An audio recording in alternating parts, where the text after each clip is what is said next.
Leaders politiques, économiques, universitaires et représentants de la société civile, tous étaient présents ce mardi au centre de congrès de Davos pour l'ouverture officielle de la 55e édition du Forum économique mondial.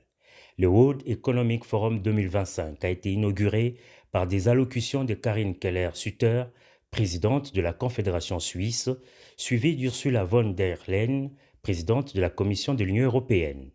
La dirigeante de la Confédération helvétique a déclaré que notre époque est celle de l'imprévisibilité prévisible. Elle a en outre mis en garde l'assistance contre la concentration des richesses et des ressources entre les mains d'une petite élite, ce qui peut avoir des conséquences néfastes sur la paix sociale dans le monde.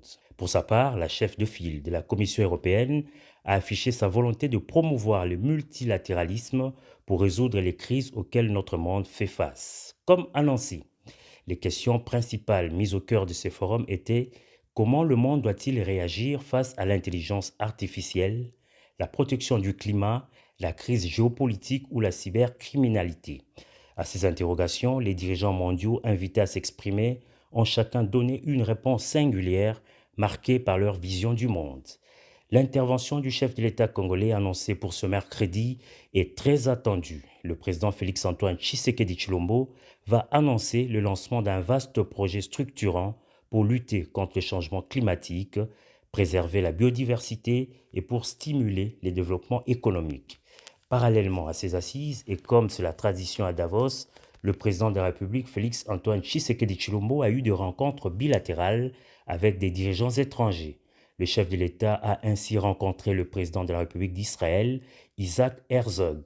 Les deux dirigeants ont passé en revue les sujets d'intérêt commun en insistant sur les efforts à mener pour rétablir la paix aussi bien au Proche-Orient qu'à l'est de la RDC. Ensuite, le chef de l'État a eu un entretien avec le président du Conseil de l'Europe, Alain Berset. Les deux dirigeants ont évoqué l'approfondissement de la coopération entre le Conseil de l'Europe et la RDC.